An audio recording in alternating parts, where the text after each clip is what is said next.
नमस्ते बच्चों, आज की इस वीडियो में पाठ एक बर्दे कक्षा 8वीं हिंदी भाषा भारती का पाठ एक हम सॉल्व करेंगे। और इस वीडियो में आपको पाठ एक बर्दे का कंप्लीट सॉल्यूशन विद एक्सप्लेनेशन के साथ में बताया जाएगा।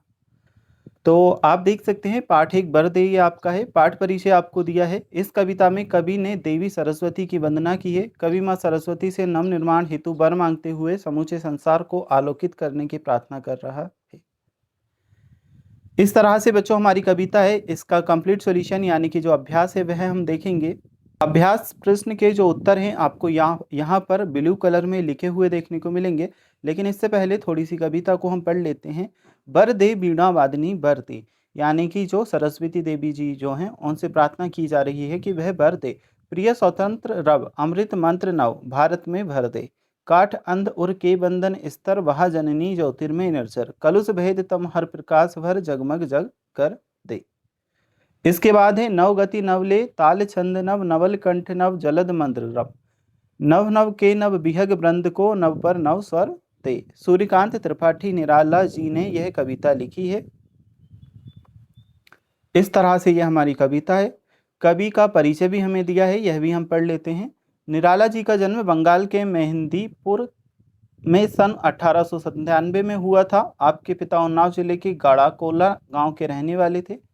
आपका कार्य क्षेत्र प्रमुख रूप से उत्तर प्रदेश ही रहा है। आपकी रचनाओं में प्रेम, सौंदर्य, उल्लास, ओज और भक्ति के स्वर हैं।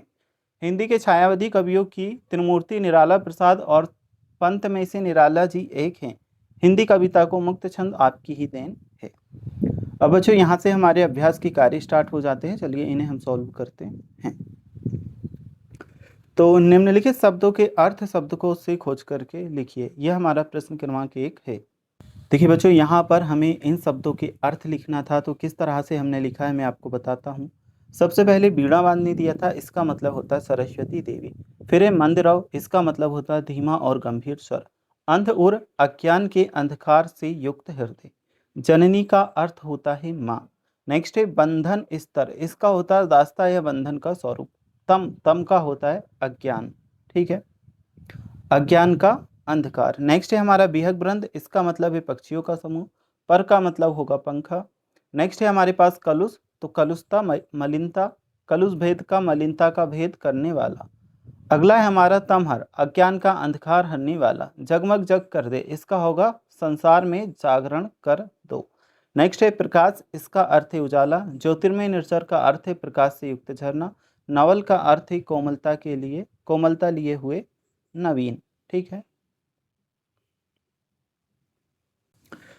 अब हम देखते हैं सेकंड नंबर का क्वेश्चन जो हमसे पूछा है। निम्नलिखित शब्दों के उत्तर संक्षेप में लिखिए। प्रश्न हमसे पूछा है का वाला नव नव के माध्यम से कवि क्या कहना चाहता है। उत्तर हम इसका लिखेंगे।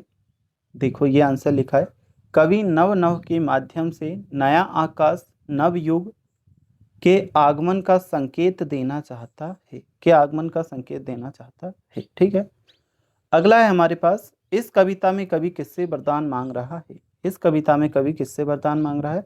उत्तर हमारा होगा, इस कविता में कवि माँ सरस्वती से वरदान मांग रहा है। ठीक है, खा वाले प्रश्न का उत्तर है इस कविता में कवि माँ सरस्वती से वरदान मांग रहा है। नेक्स्ट है गा वाला प्रश्न, कवि भारत में कौन सा मंत्र भरने की बात कह रहा है। तो इसका उत्तर हम करेंगे, कवि भारत में स्वतंत्रता, नवनिर्माण और समृद्धि का मंत्र भरने की बात कह रहा है। ठीक है, यहां से हमारा उत्तर होगा, कवि भारत में स्वतंत्रता, नवनिर्माण और समृद्धि का मंत्र भरने की बात कह रहा है। अब हमारे पास तीसरे नंबर का क्वेश्चन, निम्नलिखित प्रश्नों के उत्तर विस्तार से लिखिए। कवि मां सरस्वती से क्या वरदान चाह रहा है। तो इसका उत्तर हम लिखेंगे, कवि मां सरस्वती से नया आकाश, नया संगीत, ज्योतिर्मय विचार, अज्ञान अंधकार का नाश, बंधनों से मुक्ति, नवजीवन और भारत में जागरण का वरदान चाह रहा है। का वरदान चाह रहा है, यह आप आंसर करेंगे। ठीक है, अगला हम देखते हैं खा वाला जो प्रश्न पूछा है, कवि प्रकृति की हर वस्तु में नया रूप क्यों देखना चाह रहा है। कवि प्रकृति की हर वस्तु में नया रूप क्यों देखना चाह रहा है। तो इसका उत्तर हम देखते हैं। ये उत्तर रहेगा आपका यहाँ से, कवि प्रकृति की हर वस्तु में नया रूप इसलिए देखना चाहता है ताकि चारों ओर नवजीवन, सुंदरता और प्रकाश फैल सके तथा संसार में सकारात्मक परिवर्तन हो। अब इसके बाद हमारे अगले क्वेश्चन स्टार्ट हो जाते हैं। यहाँ से दिए हैं चौथे नंबर का प्रश्न, निम्नलिखित पंक्तियों की उचित शब्दों से पूर्ति कीजिए। कलुष भेद तम हर, इसमें आंसर होगा हमारा प्रकाश भर। नेक्स्ट है काट अंध और के बंधन स्तर, इसमें होगा के बंधन। अगला है वह जननी ज्योतिर्मय निर्झर। नेक्स्ट है नव पर स्वर दे। फिर है निम्नलिखित पंक्तियों के भाव स्पष्ट कीजिए। तो इनका भाव हमें स्पष्ट करना है। पंक्तियां हमें दी हैं, काठ अंध और के बंधन स्तर वहा जननी ज्योतिर्मय निर्जर। तो इसका सही हमारा क्या होगा उत्तर, ये देखो, कवि माँ सरस्वती से प्रार्थना करता है कि अज्ञान और दास्ता के बंधनों को काटकर ज्ञान रूपी प्रकाश से संसार को आलोकित करे। इसके बाद है खा वाला प्रश्न, नव नव के नव बिहग वृंद को नव पर नव सर दे, इसका अर्थ हमें बताना है। तो उत्तर हम इसका देखेंगे, कवि चाहता है कि नए आकाश में उड़ने वाले पक्षियों को नए पंख और नए स्वर मिले, जिससे प्रकृति और जीवन में नव चेतना का संचार हो। अब हमारा छठे नंबर का क्वेश्चन है, सही विकल्प चुन करके लिखना है। तो इसे हम देखेंगे, नव नव के नव बिहग वृंद को पंक्ति में अलंकार है। चार ऑप्शन दिए हैं, यमक, अनुप्रास या श्लेष। सही उत्तर हमारा है ये अनुप्रास अलंकार। ठीक है। अगला है बरदे कविता के रचयिता हैं। तो बरदे कविता के रचयिता हमें बताना है। ऑप्शन 3 दिया है, सूर्यकांत त्रिपाठी निराला, जयशंकर प्रसाद और गिरधर। सही उत्तर हमारा आ वाला ऑप्शन है, सूर्यकांत त्रिपाठी निराला। नेक्स्ट है बिहग वृंद का आशय है। ऑप्शन में आ ई दिए हैं। तो पशुओं का समूह, मनुष्यों का समूह या पक्षियों का समूह। सही उत्तर हमारा रहेगा पक्षियों का समूह। देखिए जो मेन क्वेश्चन थे एक्सरसाइज के, उन्हें हम सॉल्व कर चुके हैं। इसके जस्ट नीचे हमसे भाषा अध्ययन में भी कुछ प्रश्न पूछे हैं, तो इन्हें भी हम देखेंगे। निम्नलिखित शब्दों का शुद्ध उच्चारण कीजिए। तो यहाँ पे शुद्ध उच्चारण करना था बॉक्स में, तो कुछ चीज़ें ऑलरेडी लिखी थी, ये सेम ही लिखी रहने देना है, इनका कुछ नहीं करना। ठीक है। बीड़ा वादनी, स्वतंत्र, आमृत, ज्योतिर्मय, बिहग वृंद, बंधन, निर्झर, जननी। इसके नीचे है बरदे पाठ में आए रा के विभिन्न रूप वाले शब्द छांट करके हमें लिखना था योग्यता विस्तार में। तो उत्तर में हमने लिखा अमृत, रत्न, जग, आकार, बिहग, उर, निर्झर, स्वर, सरस्वती। इसके बाद तीसरा प्रश्न इसी में दिया था योग्यता विस्तार में, निम्नलिखित शब्दों के नीचे बनी पहेली से दो दो पर्यायवाची शब्द खोज करके लिखिए। अमृत, जननी, रल, जग, आकाश, बिहग।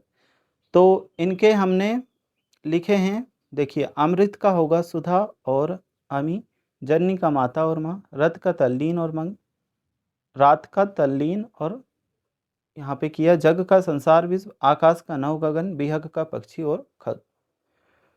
फिर यहाँ पे हमें विलोम शब्द बताने थे। तो तम का किया प्रकाश, अज्ञान का ज्ञान, बंधन का मुक्ति, नवल का पुराना, मंद का तीव्र। इसके बाद में ये उपमेय, उपमान, साधारण धर्म और वाचक शब्द लिखने थे। तो उपमेय होगा सरस्वती जी, उपमान होगा वीणा बजाने वाली, साधारण धर्म वीणा बजाने की निपुण कला, वाचक शब्द में सी। ऐसे ही स्वतंत्र रव का होगा अमृत मंत्र, मधुर एवं कल्याणकारी स्वरूप, वाचक शब्द में सा। भारत में भर दे, इसमें प्रकाश, अज्ञान रूपी अंधकार को दूर करना, सा। नवगति का नवले, नवीनता और सी। तो ये चैप्टर 1 आपका कंप्लीट हुआ। योग्यता विस्तार में और भी प्रश्न आपसे पूछे, इन्हें भी अगर आप देखना चाहो तो यहाँ से सॉल्व कर सकते हैं। बरदे कविता को कंठस्थ कीजिए और विद्यालय में प्रार्थना के समय इसका गान सामूहिक रूप से करना है। ठीक है। ये तो मैंने ऐसे ही लिख दिया है, इन्हें भले ही आप ना भी लिखो तो चलेगा। इस कविता को पढ़कर आपके मन में जो विचार उत्पन्न हुए हैं उन्हें अपने साथियों के साथ सुनाइए।